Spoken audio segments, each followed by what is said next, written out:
Welcome to another heart-pounding episode of Fearless TV, the show that takes you to the edge and sometimes way beyond.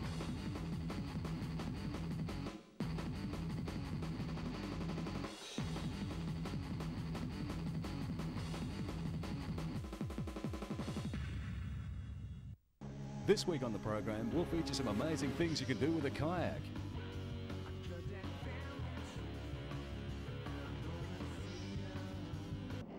We'll take a closer look at the car described by its manufacturers as loud, rude and very frightening.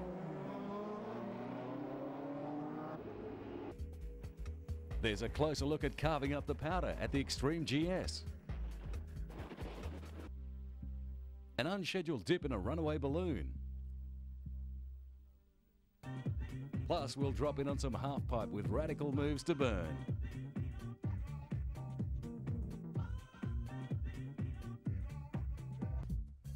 Or check out a bit of tube action with Surfing's Elite.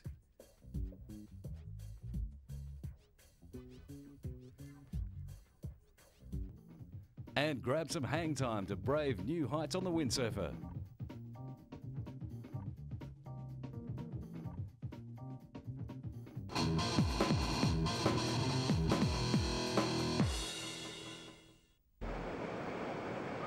With its Olympic involvement, a new course has been purpose-built for competitions around the world. The sport of kayaking has received much more commercial recognition in the past few years than any time in its history. Specialised equipment has now been developed to the point that many offshoots of kayaking are available to the masses, with more and more participants taking to the waterways of the world each day. This search has led to hardcore paddlers finding even more remote and untried locations, to the point where water is no longer a necessary element involved in setting the kayak in motion.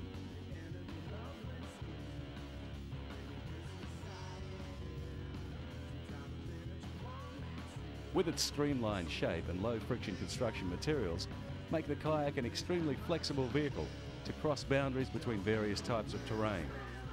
Some of its applications discovered purely by accident.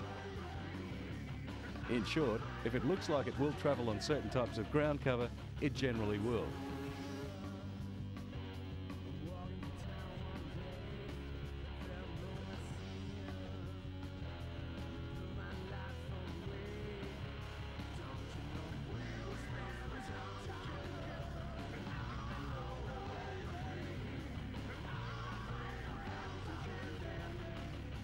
The future of off-water kayaking is only in its infancy. But for a taste, here are the tryout results.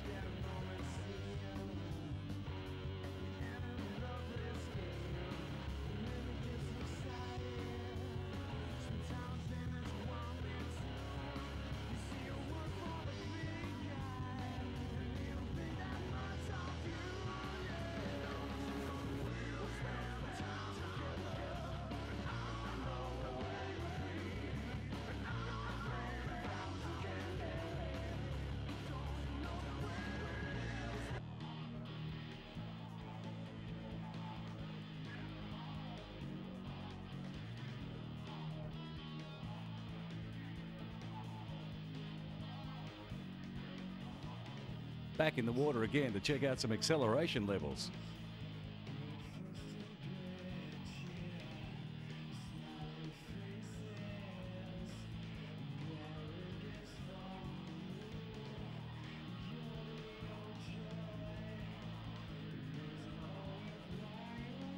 Shorter boats, such as this Rodeo kayak, become unstable at certain speeds.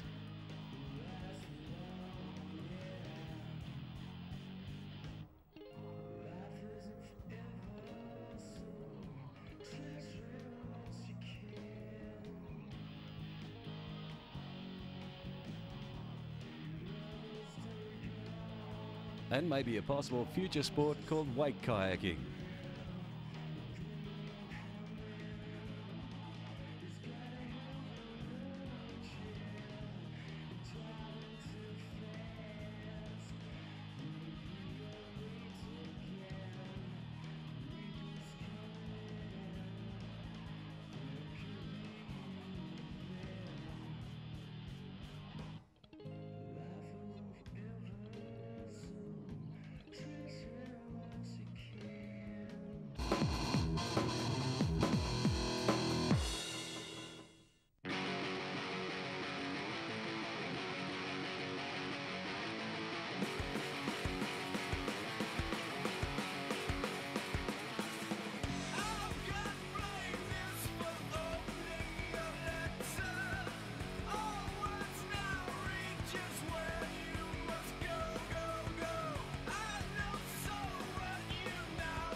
More new offerings from Lotus. The Exige is the latest car to emerge from the Lotus stable. $53,000 worth of race-bred machinery that's described by Lotus as loud, rude and very frightening. The Exige features the same sleek aerodynamic body shell as the Sport Elise, along with the wide wheel and tyre package laced to the same sports suspension. This lightweight construction allows 0 to 100 kilometres an hour in just under 5 seconds. It's a pure driver's machine, the kind of car that gets the blood pumping and the heads turning. It's been a busy few years for Lotus, proving themselves on the racetracks of Europe and the UK. The new N250 concept car has been given the green light on production. Now the Exige aims to give drivers a new racetrack experience.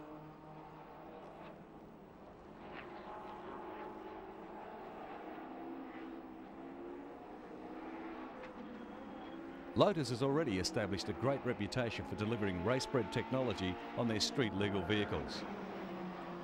And the new Elise certainly adds to that tradition.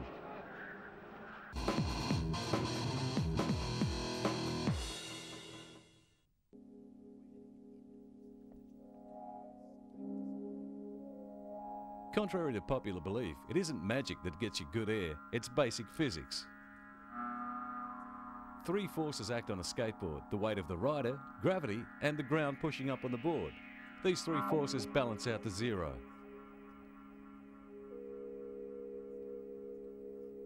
Exerting a much greater force on the tail than the front of the board causes it to strike the ground. The ground exerts some serious upward force on the tail, and Houston, we have liftoff.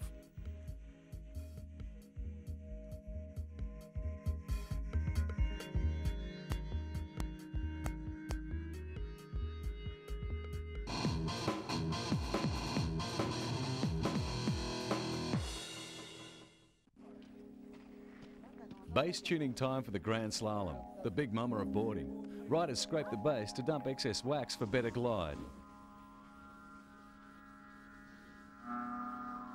For Super G and GS events, you need the right wax combo to get you out of the starting gate fast, as well as for the most critical part of the course, usually the flat section where gravity can't help you, but a good wax sure can.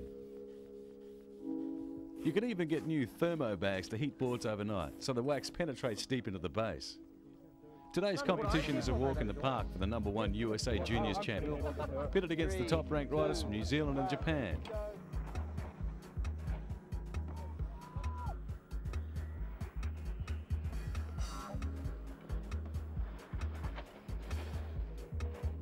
Snowboarding made its Olympic debut with the giant slalom in Nagano in 1998, earning the sport instant cred, something that had been sorely lacking since its inception in the early 70s.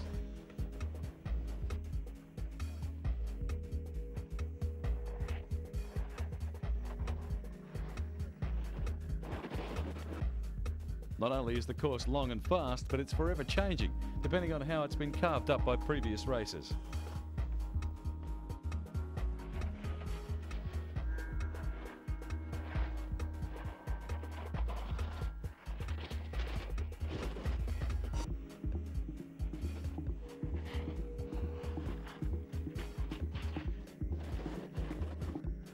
Snow temperature is another important variable that can change throughout the course during the day's event. What starts off as a sweetly packed corner can turn to slush and crud in no time.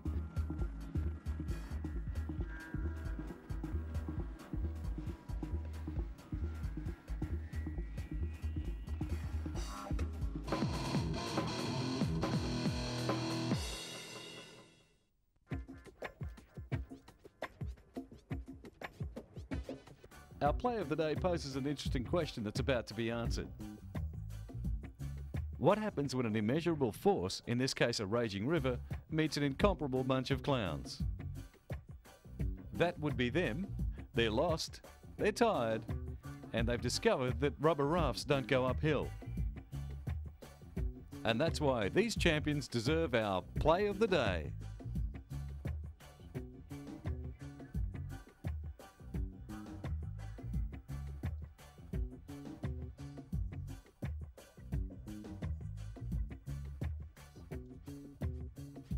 Torch.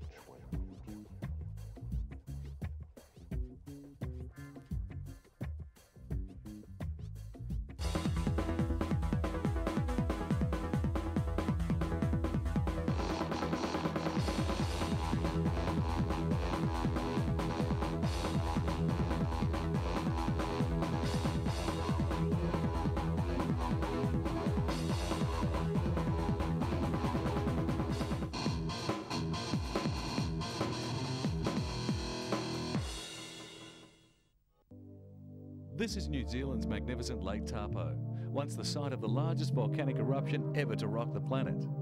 The lake is actually a crater that was left behind. But we're actually here to relive an event from the past. The history books tell us that Leonardo da Vinci had all the grey matter needed to invent the parachute, but the ancient dude lacked the guts to try out his new conception.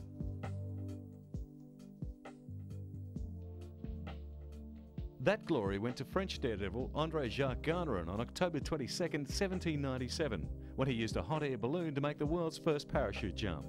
These modern-day adventurers are about to emulate that feat down to the last detail.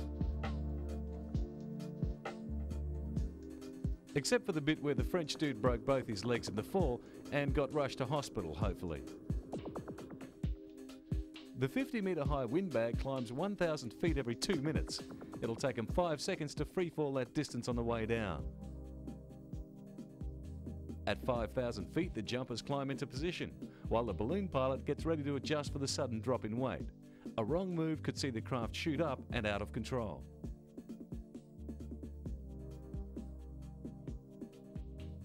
The adrenaline junkies are all set and they're off.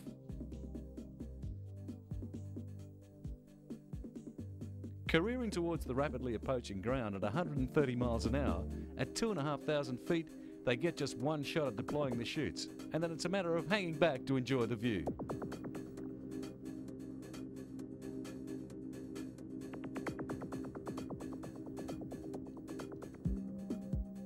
But while the skydivers are out of danger, there's a new drama on the horizon.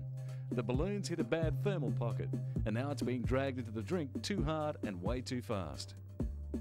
Still blissfully unaware of the situation, the flyboys swoop in for some perfect textbook landings. They'll sure be glad they jumped out when they did. Meanwhile, local fishing boats have spotted the stricken craft and are circling it, just in case the crew bail into the icy waters. The pilot's still struggling to regain control when all seems lost.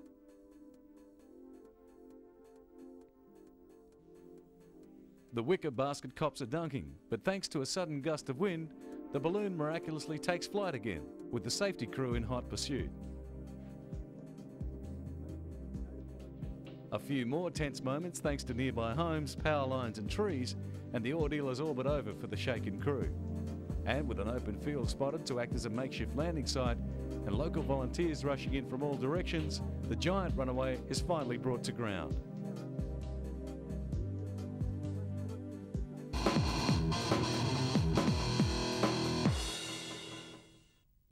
Bungee jumping is no longer regarded as the hottest of the extreme sports world, but new records are still being set in rapid succession. While a regular drop should send you on an 80-foot bounce, the highest recorded jump off a bridge was over 10 times as extreme.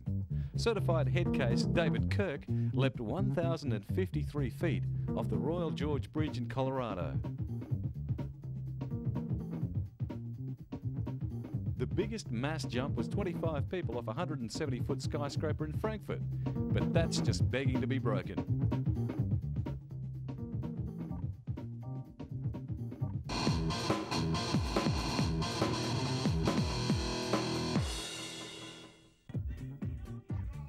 More snowboarding action now, but this time it's less about speed and more about freestyle. Big air freestyle.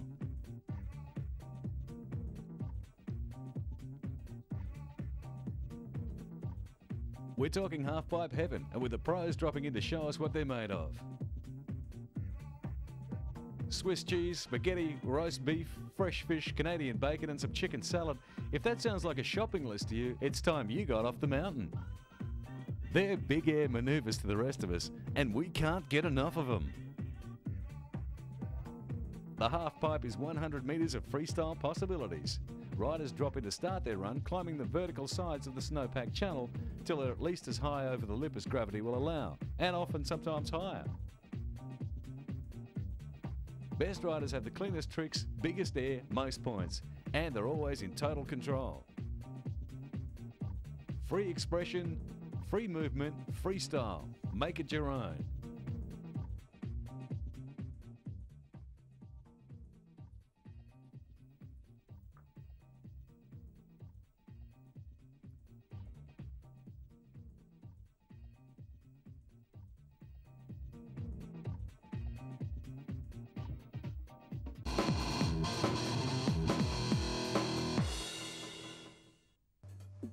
Here's one of the weirdest new sports we've seen for a while: canyoning.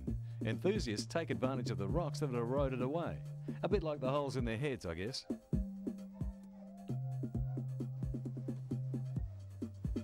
I mean, this stuff isn't just extreme, it's insane.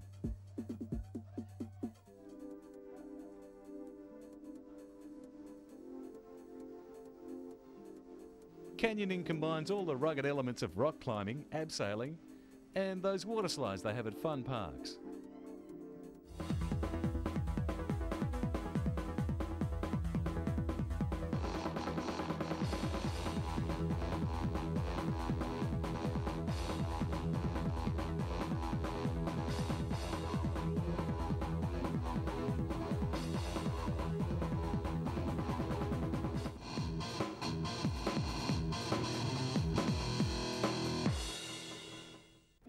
Well, the surf's up and the barrels are pumping.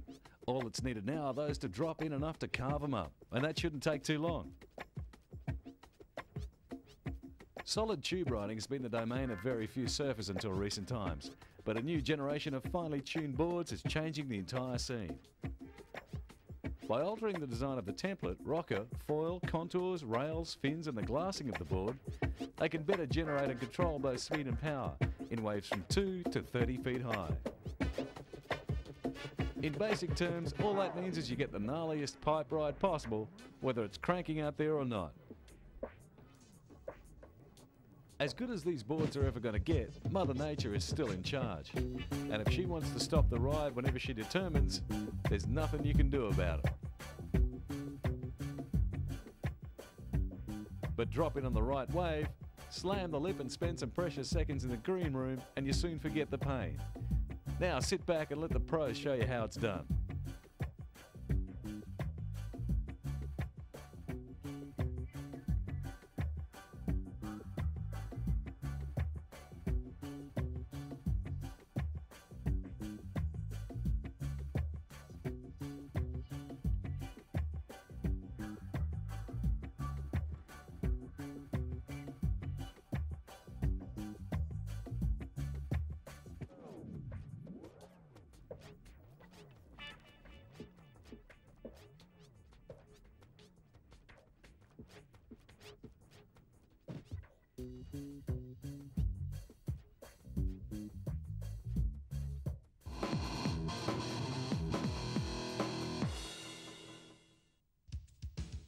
Wakeboarding, it began life in the 80s with something called a scurfer, which was basically a huge waste of time, except for the fact that 2 decades later, its love child's become the fastest growing, fattest water sport on the planet. Die-hard skiers will tell you it's just a slower form of their precious pastime, but don't be fooled. A slower, more stable platform means sicker tricks and way more hang time.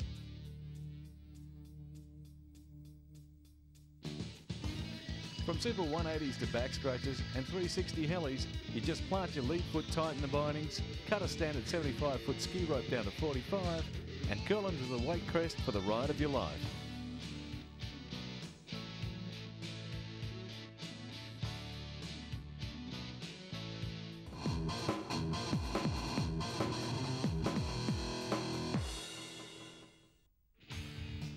With strong offshore winds, peeling overheads and good meaty ramps to jump off, no other sport can touch windsurfing for super long hang times.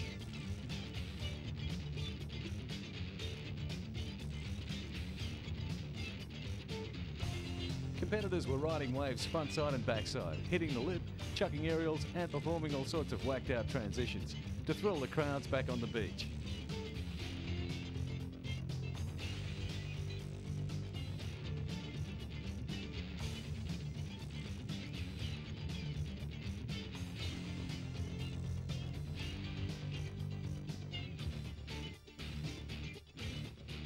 Modern windsurfing equipment like the new style boards make high-performance shortboarding a reality even in light winds. Competition windsurfing sees these guys angling for the lowest centre of gravity they can achieve. Leaning way off the board for a low centre of gravity frees up the sail for maximum degree of wind pickup and the most awesome pace.